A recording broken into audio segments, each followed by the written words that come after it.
Magandang hapon sa inyo lahat. Ito po si Herbert Curia, author, promoter ng Human Rights Promotion. Ang boses ng Human Rights Promotion. Sa malayong demokrasya, kakibat ang ating pananalig sa ating banal na Panginoon Diyos, banal na Panginoon sa Kristo at gabay na kaliwan ng galing ng Santa Maria, mula sa isyong ating nakalap at pagbabantay sa mabuting pamamahala, patas ng justisya at karapatang pantao. Ay hinggil sa issue ng inihaing batas ni Senator Padilla na SB 2440 o CHR Charter. Nais ni Senator Padilla na bigipin itong CHR para ma-resolve nito ang mga human rights violations sa bansa. Magkakaroon ito ng bagong sistemang epektibo, palalawigin ang structures nito at mga functions at kapangyarihan ng ahensya ng Komisyon ng Karapatang Pantao. Ito yung ating tinunghayan topic na nais na inihain ni Senator Padilla na nais niyang yung kapangyarihan at struktura ng Komisyon ng Karapatang Pantao para ito ay magkaroon ng ngipin o pangil upang sa gayon ay ma-resolve nito yung mga human rights violations sa bansa, maka-aksyon at mapanagot nito at mabigyan ng katarungan ang mga nabibiktima ng karapatang pantao o pag-violate ng karapatang pantao. Ang CHR ay magkakaroon ng sariling otonomiya para ma-resolve nito ang nito nang may ngipin ang mga human rights violations sa bansa. Ang CHR ay kikilalaning National Human Rights Institutions. Ang CHR ay may authority na umaksyon sa lahat ng human rights violations sa bansa at gawin ang lahat ng legal measures. So yun yung sa mga ilan ng mga i-reform rin doon sa function. So paayusin sa sistema ng Komisyong Karapatang Pantao para ito ay maging epektibo, ito ay masandalan ng lipunang Pilipinas against those human rights violators. So bibigyan ito ng kapangyarihan na mag-manage ng witness protections at safety ng mga witness at mga human rights defender na under threat. So sa aking pagkakaalam, para existing na yun, yung pwedeng magbigay ng witness protection yung CHR. Pero siguro pag-iibayuhin pa dito sa nais ni na Senator Padilla. At papanatiling to ang legal assistance nito na sa biktima ng human rights violation. So yun yung CHR, nagbibigay din ito ng legal assistance from the human rights team. So yun, sila yung tumatayong abogado rin laban doon sa mga biktima ng mga karapatang pantao. Ngayon, ang human rights promotions ay magiging sumusuporta sa mabuting pamamahala, patas na hustisya at karapatang pantao. At issue ito ay ating sinusuportahan si Senator Padilla sa effort nito na bigyan ng ngipin ng CHR o palawigin nito ang istruktura nito at palakasin ang kapangyarihan nito at actions. Ang pagiging independent institutions nito take remedies on complaints against human rights violations. So yun.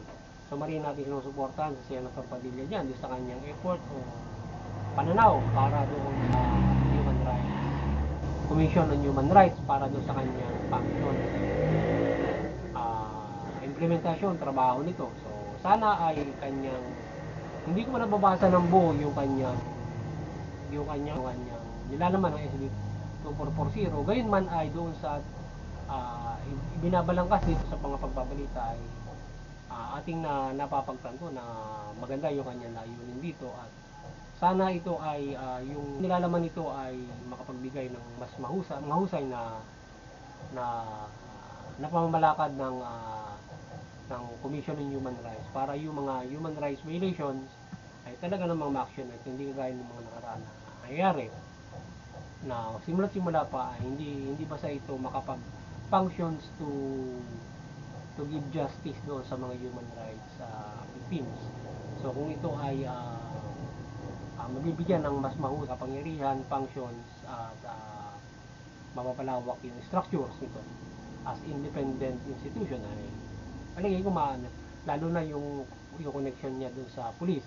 So ngayon ay dapat ay so tackle yan. So ngayon ang CHR at karapatang pantao na ipinatutupad at ipinagtatanggol nito na mahalaga sa ating bansa o mamamayan mula sa pagpapatupad ng United Nations, ang human rights protection functions ng CHR ay dapat upang ang mga biktima ng human rights violations ay mabigyan nila ng hustisya at mapanagot nila ang mga nakalalabag nito mula sa mga abuso sa pamahalaan at mga sibilyan, institusyon o mga iba't ibang mga kumpanya na maaaring makalabag at makasuhan sa paglabag ng karapatang tao. So yun. So yung human rights violation titikit noong mga ito kasi ay limitadong commitment ang pag-commit. Pero ito ay pwede makommit ng sino man tao 18 years old and above mula doon sa pamahalaan, na nagtatrabaho sa pamahalaan, mga mga kumpanya. Halimbawa, kumpanya doon sa trabahador niya, yon, pwede ma-violate ng isang kumpanya kung mayroong minabayad siyang karapatan ng mga manggagawa mula doon sa pamilya, halimbawa yung mga magulang sa anak, yung mga kapatid na panganay doon sa mga kapatid ng mga minor. Halimbawa, adult ka na, may minor kang kapatid, ikaw ay pwede makaso ng human rights violation kung umaabuso ka, halimbawa, mga ganon, pati mga magulang, halimbawa. Sa kumpanya yon, yung pagka yung empleyado mo, ganyan, o yung mga opisyal ng kumpanya, nakaka-violate ka ng karapatan mo yung mga manggagawa, mga ganun. etc. na pwede, halimbawa, mga kababaihan, pwede mo violate yung lalaki, mababayad mo yung karapatan ng kababaihan, halimbawa, yung mga domestic violence sa mag-asawa, yung halimbawa, sila ay sa opisina, pwede mo sila, halimbawa, yung harassment sa opisina, sa mga kanto yan, yung mga sisipulan mo yung babae, binabasos-basos mo, human rights violation yan, yung mga ganun mga bagay. So, yun ay ilan sa mga kung paano nalalabag yung karapatan ng tao. Mas malawak pa ron. So, ngayon ay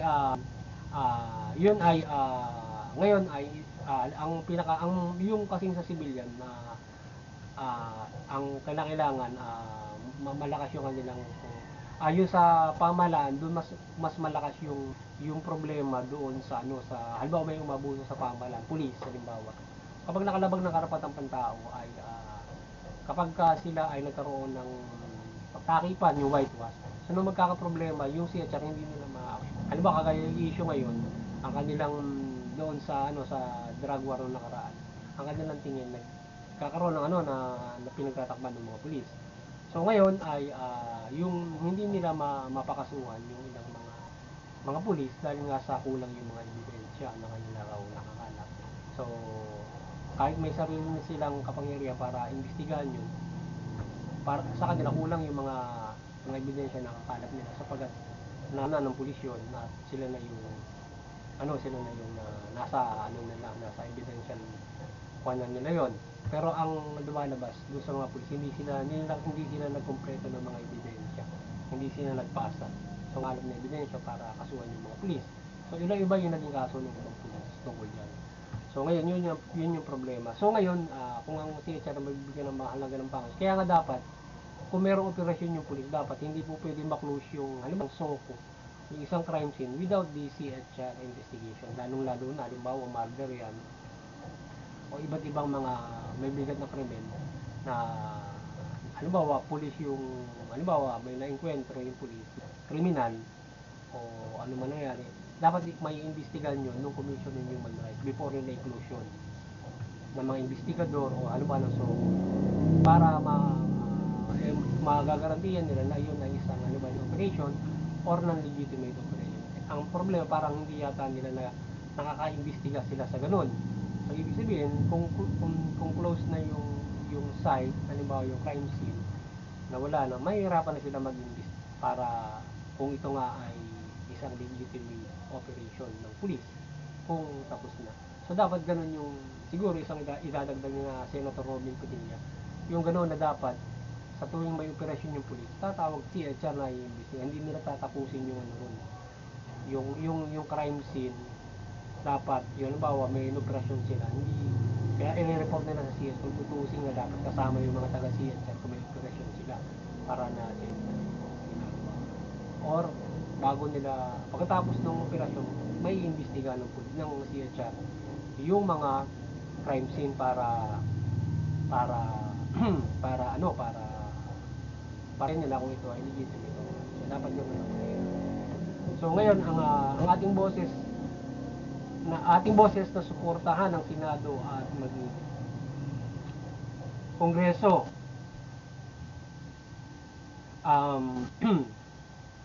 yung CHR at karapatang pantao na ipinatutupad at pinagtatanggol nito ay mahalaga sa ating bansa o mamamayan mula sa pagpapatupad ng United Nations nga ng Human Rights Protection.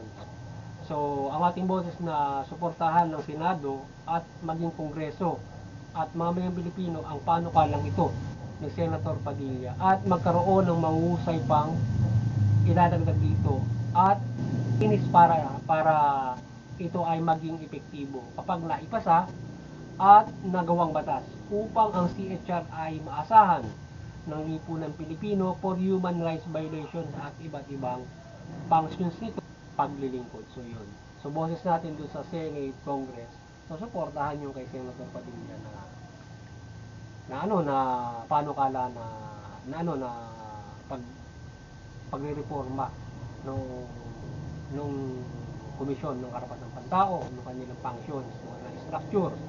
So sa pagre-reform noon at kinisin nilang mabuti hanggang sa mas mahusay na mabubuo yung kala na ito ay magpapangsyon sa mahusay laban doon sa mga gumagawa ng katiwalian o pang-aabuso ng karapatang pantao sa ating pamahalaan. Yan.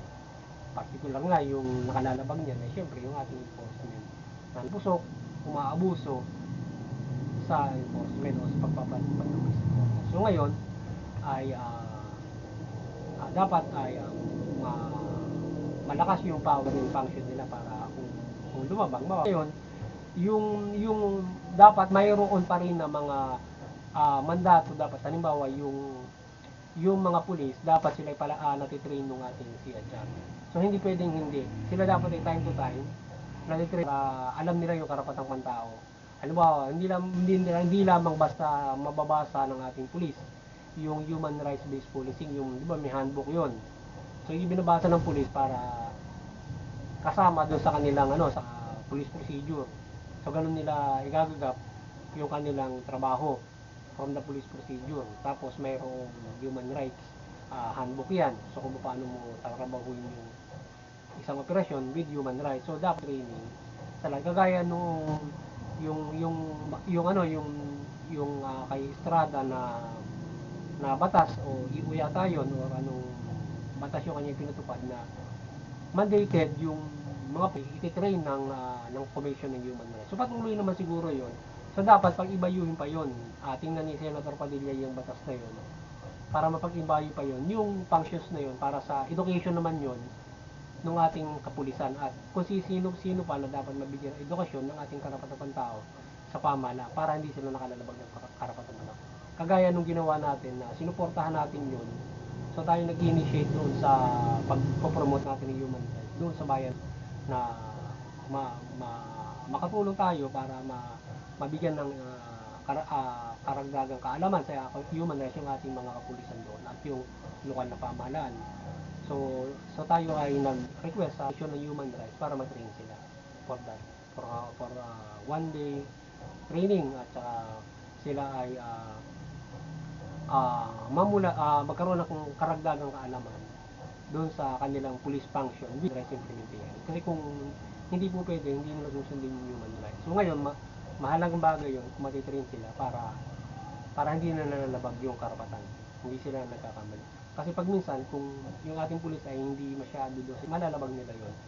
So yun ay administrative case and maaaring criminal case yung maaaring kaso kung malalabag nila yung human rights. At kapag nalabag mo yung human rights, halimbawa doon sa pag-investigate mo or doon sa iyong police functions o policing mo, maaaring hindi tanggapin sa korte yung paghahain mo ng kaso ron. Hindi, halimbawa in-inquest, hindi may tinignan yung ebidensya. hindi ka sumunod sa karapatang pantao, madidismiss agad yan. Kasi hindi ka sumunod doon sa human rights implementation. So, masasayang lamang yung effort mo. Nagpakapagod ka sa pag-arrest, hindi mo naman sinunod yung human rights, wala rin. So, dapat masusunod. Yung mga ganun, halimbawa, arresting, investigating, arresting, and jailing. So, may mga karapatang tao na dapat itinuturo ng Commission of Human. So, ganun yung ganun yung yung pinapatupad na training ni kay President Estrada noon. So, ngayon, sinuportahan natin yun. Tayo nag-request sa Commission of Human Rights sa ating pag-promote ng human rights. So, yun, nakapagsagawa naman ng karagdagang symposium, training sa loob ng isang araw sa ating lokal na police para diyan. So, yun ang maganda roon para additional yun. Dapat ganun yung ating mga kapulisan na sa buong Pilipinas para sila ay hindi lamang doon sa akademya. So, ngayon ay ang pulis natin hindi lamang sa akademya nare-recruit, kundi meron ding ibang proseso pa. So ngayon, dapat lalong-lalo na sa academia na may mga taga-commission ng human rights din or meron dapat na sa kanilang curriculum may human rights na subject sila para diyan kanila pagpupulis. So ngayon, policing function. At maliban dyan, yung training nga kapag doon sa mga na-recruit. Ano ba, sasabay sila doon sa, na-recruit ka, kagaya may recruitment, na-recruit ka, iti-train ka nila ikaw ay maging mahusay ka doon sa karapatang pantao. So, yun. So, pag ibayuhin ng Committee ng Human Rights ng Senado at Kongreso ito at ng maasahan ng CR at hindi ito maaaring palamuti lamang sa pamahalaan na kayang mapaglalangan mula abuso sa pamahalaan, mula PNP at mga matataas na authority sa pamahalaan. So, yung CHR, kahit may CHR tayo, nababypass sila doon sa authority ng nasa pamahalaan. So, yun ang bigat doon. Kaya kinakailangan, yung CHR kung siya ay yung kanyang functions, hindi mababaliwala. So, kapag nag-request sila ng ganoon, kapag nais nilang maimbestigahan yan, ang tayo makipag-coordinate or ganoon. Or halimbawa nga, kagaya na sinabi natin kanina, kapag mayroong operasyon, hindi mo makuklose yung crime scene hanggang na-imbestigahan ng CHR. Halimbawa, ganoon ang mga balance check for the operation. Unless halimbawa, sila i-action lamang kung mayroong reklamo. So dapat mayroon din ganong klase ng mga balance check na CHR para makasiguro doon sa operation. So ngayon, unless sila ay sila ay action lamang kapag nagreklamo, halimbawa doon sa nangyayari may operasyon. So walang balance check yung CHR, pero anong nangyari, halimbawa may pang-aabuso pala ron, sinalvage ng pulis yung biktima. So ngayon magreklamo yung pamilya, saka lamang siya mag-investigate. Siyempre tapos na yung nangyayari, diba? O ilang araw na bago pa nakapagreklamo yung mga pamilya, halimbawa doon sa biktima nila na naabuso ng pulis. So yun yung so ngayon may nahihirapan yung taga-commission ng human rights gagawin ng information. Kanilang rin yun. Sa ganun, dapat maging magaling din naman yung ating CHR. Kahit isang taon pa siguro yan na bago pa nakareklamo ay magagawan sa galing na kanilang ay mapapakasuhan pa rin nila yung sino man pwedeng kasuhan sa salarin sa kanilang investigasyon at pagkalap ng mga ebidensya para mapakasuhan yung dapat kasuhan. So dapat ang koordinasyon nito sa PNP mula AYA sa Human Rights Office ay maging malinaw upang ang ating kapulisan ay magabayan at mabantayan sa policing functions nito at hindi ito lumabag sa human rights. At kung magkagayon ay mapanagot sila. So yun, yung kagaya nung din sinabi natin kanina na yung coordination ng CHR to PNP, halimbawa yung sa AYAS at saka doon sa Human Rights Office ng PNP in education, tapos doon sa protections, yun na nga yung meron silang balance check investigation kung mayroong mga operasyon. Halimbawa, maaaring sila kasabay kakakibag nila yung AYAS sa investigation. Halimbawa, hindi na papaklusyon, mag-investigate muna or else mayroong iniimbestigahan, halimbawa yung AYAS sa police na mga human rights violation, kakibag din yung CHR or tinignan nila kung sino ang dapat na halimbawa kung paano sino magkakaso sa investigation ng mga bagay. So yun. So dapat maging mahusay yung kanilang ganung klase ng function para hindi malito at accurate yung action. So dapat matrain nila kapulisan in human rights training o mabigyan ng kaalaman dito at lalo na sa akademya o mismong sa actual na pag-observation nila. So sila bigyan ng training. So malaking bagay ito para maiwasan nila ang paglabag sa human rights at ma-implement ito at hindi binabaliwala. So yun na nga. Dapat matrain ng lubos yung ating matrain ng CHR yung ating mga kapulisan in human rights mula sa academy at doon sa actual na mga na policing. So sila ay magkakaroon ng mga ilang araw na human training o one day for the human rights. So ngayon ay magkakaroon sila ng kaalaman sa human rights, not just reading. So makapagtatanong sila at may papaliwanag sa kanila numis sa human rights na experts diyan sa karapatan ng tao. Mas maganda yun kasi mas maganda na educate ka. So ngayon yung dapat mayroong ganong klase ng mga yun ay napag-iibayo. Malaki era pa yun yun sa pulis. Kay era pa. So mayroong batas yun nabasa ko yun. So sinuportahan ko yun para mandinit kasi yun, hindi mo pwedeng tanggihan ng pulis yun. Kung ng ating, ano ba, isang istasyon, hindi na pwedeng tanggihan yung training na yun. Kaya lang yung schedule ko kung anong araw yun. Kasi mandated ng batas yun yung training na yun ng pulis sa human rights. Kaya erap na nag-ano yun So siguro pag-ibayuhin na lang dito sa ano ngayon, kay Senator Robin Padilla, at kung ano pang susong na batas doon, sundo sa dati na yun, or mapag-iibahin pa yun. So managan ni Bandala Santa Maria ang ating Senado at Kongreso at buong pamahalaan at mamayang Pilipino at suportahan itong panukalang batas na ito na Senator Padilla na pag-ibayuhin yung kapangyarihan, lakas at pag-aksyon ng ating human rights against human rights violations sa bansa. So para na prevent nabibigyan ng hustisya o katarungan kung mayroong na violate ang karapatan na biktima ng karapatan ng tao.